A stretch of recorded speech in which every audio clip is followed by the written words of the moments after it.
Muito boa noite para esse nosso momento de estudo bíblico. Mais uma ocasião em que a gente pode estar juntos e podemos repartir bons impulsos da ótima palavra de Deus. O livro bíblico que nós estamos estudando ou estudaremos por apenas 2 estudos é o menor livro do Antigo Testamento. Até estava brincando aqui com o meu cameraman, o Adilson, e eu poderia dizer assim, Obadias. Na verdade é isso mesmo, o nome do livro é Obadias, é o menor livro do Antigo Testamento, é um daqueles assim chamados de pequeno profeta, os pequenos profetas. E esse livro, ou é um dos livros que a gente gostaria de ter mais informações sobre ele. Nós temos uma série de perguntas em aberto acerca desse livro, mas essas perguntas, elas não tiram a veracidade ou a autenticidade ou a confiabilidade do livro. Se você quiser dar uma olhada em outros textos, você pode ouvir com calma. Por exemplo, podes olhar em Isaías 34, verso 5, Amós 1, verso 1, Malaquias 1, versos 2 a 5. Nesses trechos, ele também menciona o assunto que é mencionado aqui em Obadias, ou seja, digamos assim, há um cruzamento de informações, o que faz com que a falta de alguns detalhes em Obadias não é um grande problema. A gente apenas não sabe quem exatamente ele foi, não sabe o nome dos pais, não sabe exatamente para quem ele escreveu.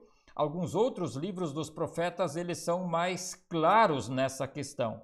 Mas, como eu disse, cruzando as informações, a gente tem, então, noção e a confiança de que o Obadias não caiu de paraquedas em algum lugar, mas foi sim um homem da história que deixa o recado dele. E esse recado dele, eu retomo, ele cruza com Isaías, cruza com Amós, cruza com Malaquias, ou seja, outros homens de quem nós temos mais informações. O nosso amigo Obadias, ele atua. Essa data também a gente não sabe com tanta confiança como noutros profetas, mas a data mais aceita é o ano 600, ou por volta do ano 600 antes de Cristo, tá? Então, esse é o nosso assunto, é o nosso livro da Bíblia. Trataremos hoje dos versos 1 a 14, é só um capítulo, e na próxima semana, então, do verso 15 até o verso 21, tá ok? Então, eu ainda quero considerar algumas questões do contexto maior do livro de Obadias. O grande assunto que esse livro aborda é o castigo de Deus para com uma nação chamada Edom, ou o povo edomita. Se você pegar um mapa bíblico, então você considera logo abaixo do Mar Morto, ao sul do Mar Morto, portanto, essa seria a terra de Edom, indo até perto da divisa com o Egito. Toda essa região é uma região mais árida, mais desértica. Essa então era a região dos edomitas, tá ok? Para nós termos mais algumas informações bem importantes sobre quem eram esses edomitas, nós precisamos fazer uma retrospectiva e voltar ao período do Gênesis, o primeiro livro da Bíblia. No capítulo 36 do Gênesis, é descrita uma parte da história dos filhos de Jacó. Aliás, dos filhos de Isaac, o Jacó e o Esaú, esses 2 irmãos, que eles eram gêmeos, e o Jacó nasceu por segundo, o Esaú, portanto, era o mais velho, nasceu primeiro desses 2, E a gente sabe que o Jacó, de uma forma não muito honesta, ele herdou a bênção de Deus, ou a bênção através do pai Isaac. E essa situação trouxe um desconforto entre os dois irmãos. É uma longa história ali. Mas no capítulo 36 do Gênesis, nos informado então que o povo edomita são os descendentes do Esaú, desse irmão do nosso amigo Jacó. Então Jacó é o que fica e forma o povo de Israel, e o Esaú, ele não segue a linha da bênção, e dele descendem os edomitas. Então essa é a história ali, tá ok? É bem importante nós lembrarmos, por exemplo, que nos capítulos 32 e 33 ainda do Gênesis, ocorre, digamos assim, a reconciliação entre os dois irmãos, já que em função daquela história da bênção, havia criado uma animosidade ou uma inimizade por parte de Esaú contra Jacó. E no capítulo 32 e 33 do Gênesis, eles reatam as relações, mas as futuras gerações, elas, digamos assim, elas vivem com essa animosidade. E o capítulo 36, então, mostra como esses dois irmãos se separam geograficamente, e as futuras gerações mostram que a separação ela foi além da geografia e ela atinge também outras áreas da vida. O Esaú então vai para essa região que eu falei, que é exatamente ao sul do Mar Morto, e o Jacó fica naquilo que ainda hoje é a Palestina.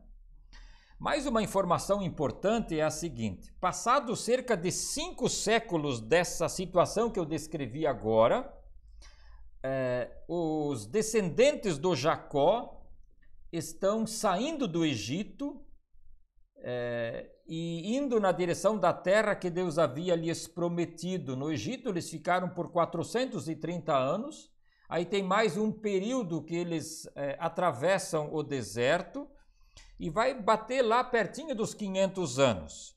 E quando eles estão já mais perto da Palestina ou da terra de Canaã, que seria a terra deles, dos descendentes do Jacó, do povo de Israel, eles precisam atravessar exatamente o território do seu povo irmão, por assim dizer, dos edomitas.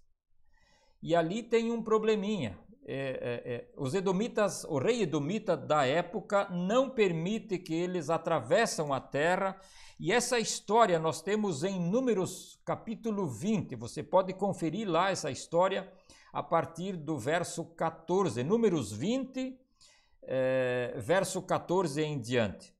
E essa é uma das razões que, digamos assim, já é um ponto negativo, e depois virão outros, para que então Deus, muito tempo depois, execute juízo contra a nação dos edomitas.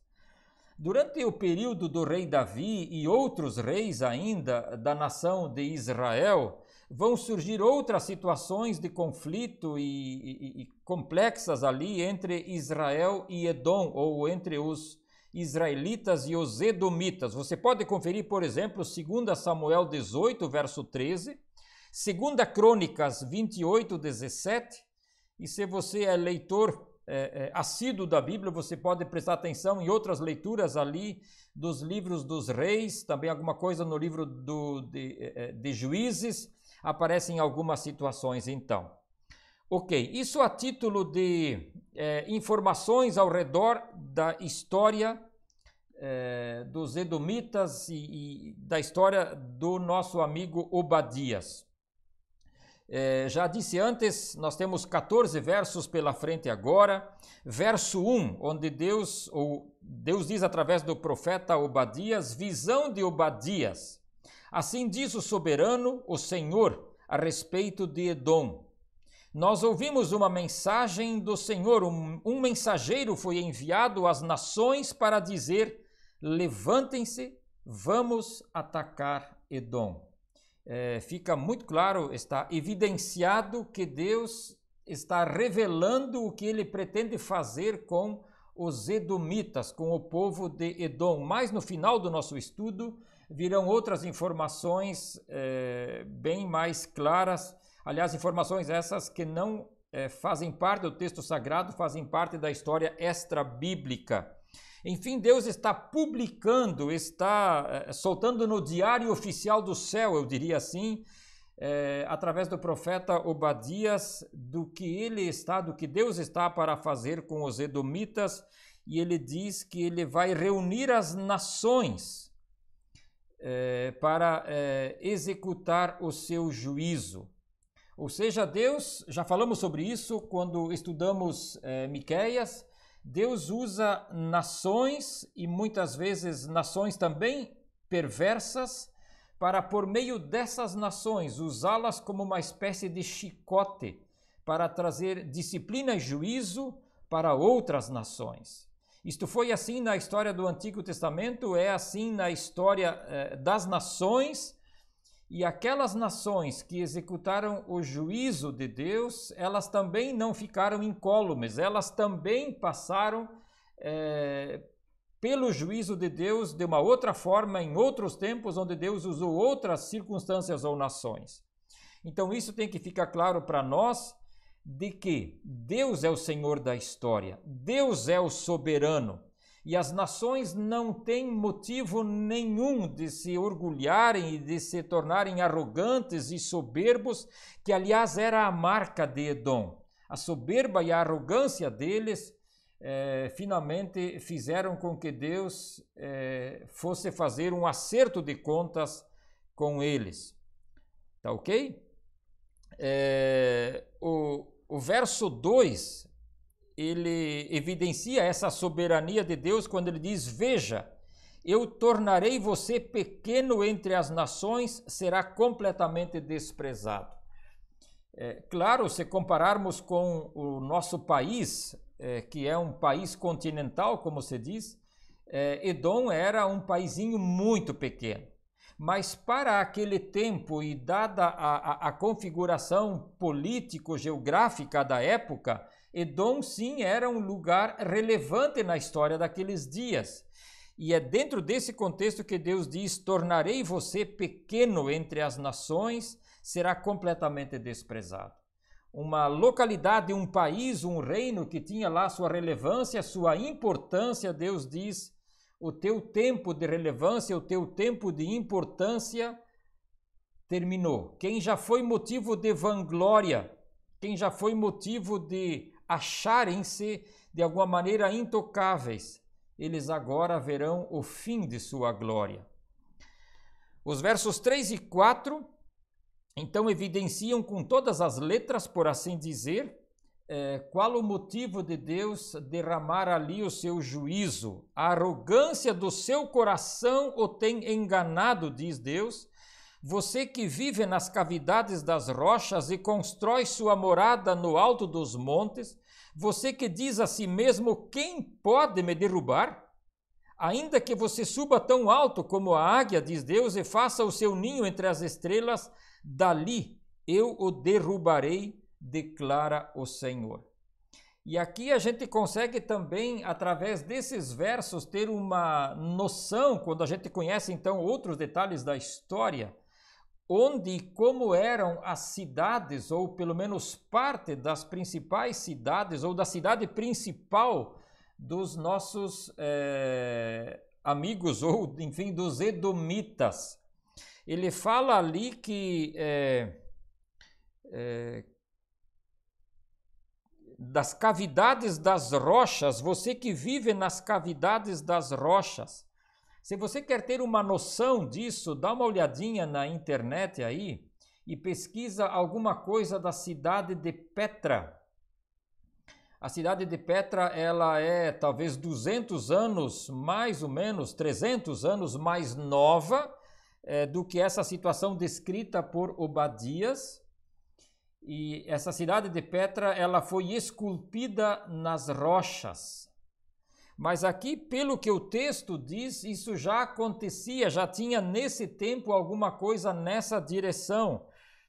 A cidade de Petra, então, era depois, bem depois, uma cidade, digamos assim, mais moderna, mais desenvolvida para os padrões da época, mas já nos dias dos edomitas tem essa inscrição aqui, ou esse detalhe aqui, de que eles vivem nas cavidades das rochas.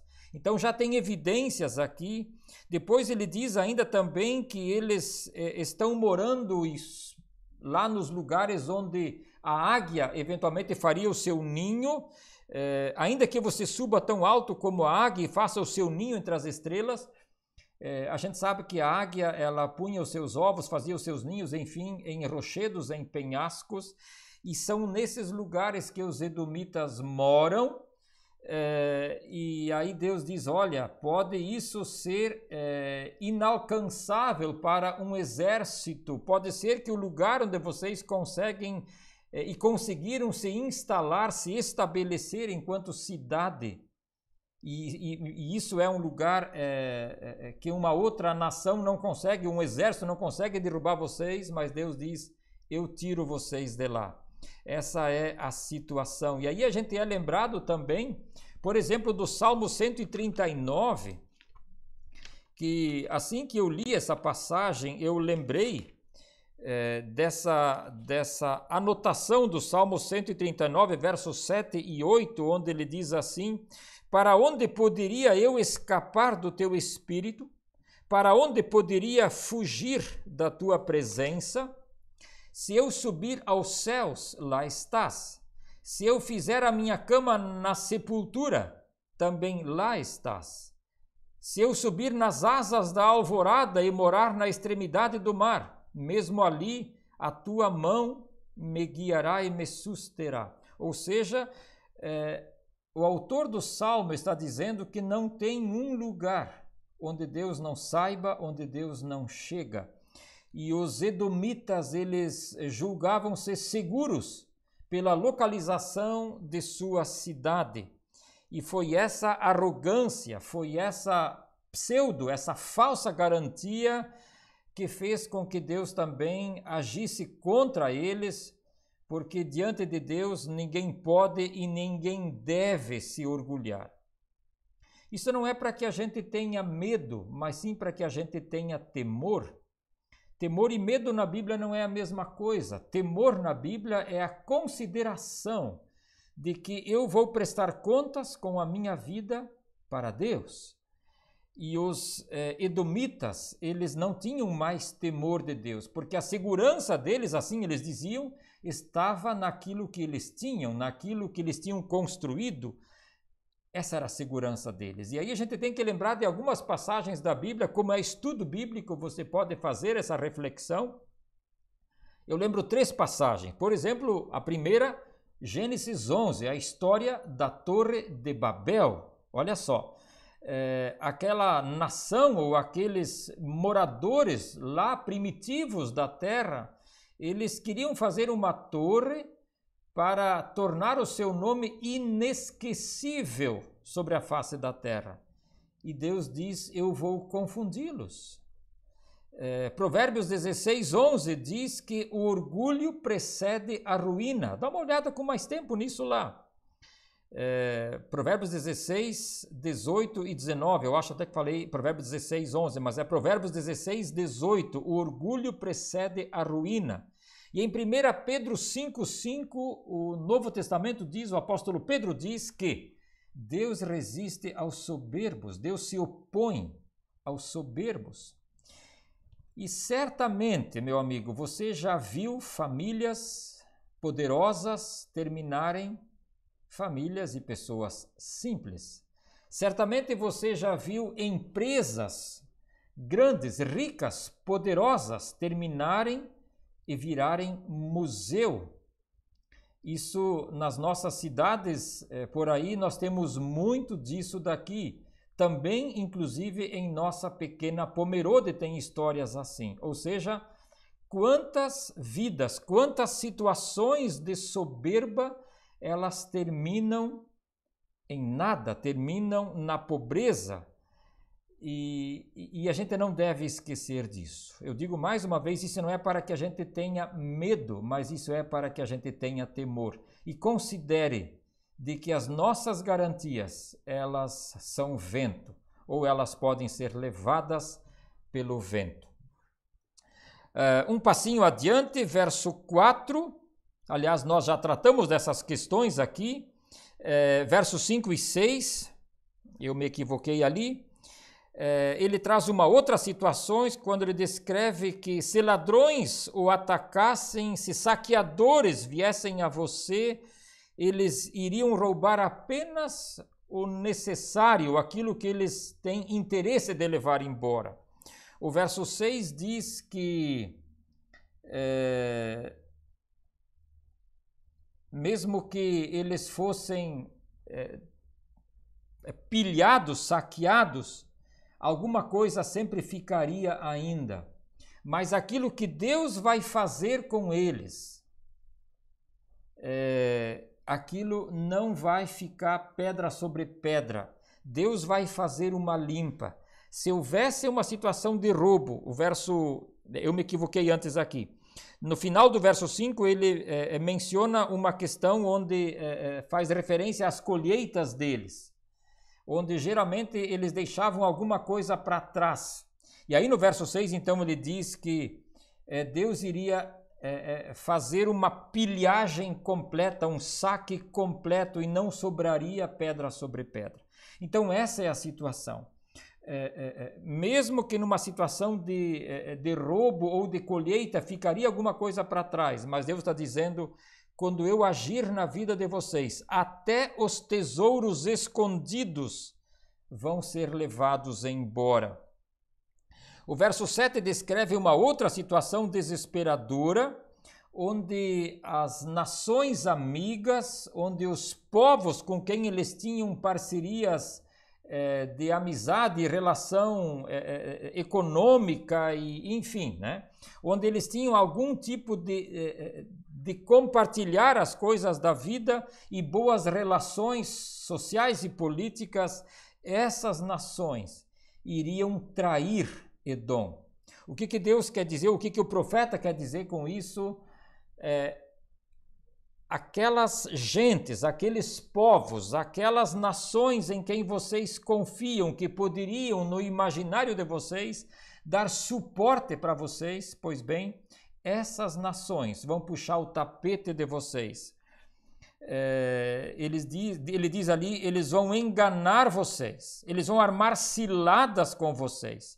E o pior, ou dentro dessa tragédia ainda, no final do verso 7 diz: Esaú não percebe nada, ou seja, eles vão cair de patinhos, como a gente diz. Eles vão cair de inocentes dentro dessa situação. E há uma linha de interpretação aqui que lembra do livro de Jó, porque o Jó e um dos seus amigos, eles, segundo a história, eles eram edomitas, eles eram desta região e eles eram considerados pessoas sábias. Portanto, tinha uma tradição de que Edom também tinha um potencial de terra do saber, terra da sabedoria, alguma coisa nessa direção. E aí, no final, diz que Edom não vai perceber que as nações com quem eles tinham um relacionamento de amizade e coisas assim, de parcerias, essas nações vão traí-los. Parafraseando, seria mais ou menos assim: que o sábio povo de Edom está sendo ou seria enganado pelos seus próprios parceiros políticos e comerciais. Os sábios seriam enganados. Então, essa seria assim uma forma diferente de dizer o que nós temos no verso 7. Versos 8 e 9, aí eles descrevem aquilo que eu chamaria de a ruína interna de Edom. Os sábios seriam destruídos, já falamos sobre isso, e os mestres também. E aí ele fala no verso 9 que os guerreiros vão ficar apavorados. A sabedoria, nós sabemos que é muito importante no governo de uma nação. E a força militar, ela também é igualmente importante para gerar respeito político na região onde se está. E aí o nosso amigo Obadias diz que essas duas grandezas, a sabedoria enquanto aquilo que pode dar um norte para a nação e a força militar que pode dar segurança para a nação, essas duas coisas, elas irão ruir. Por isso eu falo de ruína interna, a força interna, sabedoria e poderio bélico, por assim dizer, eles iriam cair aos pedaços.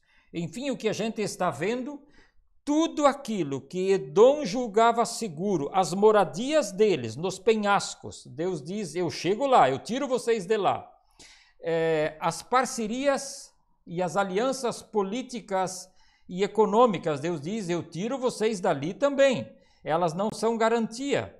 E finalmente também a força interna, a força militar, a força da sabedoria, Deus diz, olha, isso também não é garantia. Indo para os finalmente agora, os versos 10 a 14, então aqui nós temos, daria para dizer assim, a motivação que leva Deus, as razões que levam Deus a declarar o juízo. Bom, a primeira razão é aquela que nós mencionamos lá no começo, quando os edomitas não liberaram a passagem quando Israel vinha do Egito. Isso coisa de muitos séculos atrás, lá perto de 5 séculos, tá ok? Mas tem outras informações, nós falamos também ali dos livros de Samuel e Crônicas, que você pode resgatar aqui no nosso vídeo, tá ok? Mas tem uma outra informação ainda bem importante, de que no ano de 597 a.C., naturalmente, a Babilônia invadiu Israel, mais precisamente Jerusalém. E ali então os edomitas, Deus acusa eles deveriam ter se posicionado a favor de Israel. Por quê? Porque eles eram povos irmãos. Tanto os edomitas, já falamos sobre isso, quanto os israelitas, eles eram descendentes de Jacó. Aliás, descendentes de Isaac. Era um povo irmão de Jacó. Mas ao invés de se compadecerem de Jerusalém e daquilo que a Babilônia estava fazendo, a partir do verso 11 diz que eles se alegraram, eles festejaram, eles tripudiaram em cima da desgraça de Jerusalém. Olha só o que diz no verso 11: quando estrangeiros roubaram os bens, estranhos entraram por suas portas, está falando de Jerusalém, e lançaram sobre Jerusalém, você fez exatamente como eles, ou seja, eles se alegraram, eles riram, eles caçoaram da desgraça do povo de Deus. No verso 13, por exemplo, diz, não devia ter entrado pelas portas do meu povo no dia da sua calamidade, nem devia ter ficado alegre com o sofrimento dele no dia da sua ruína.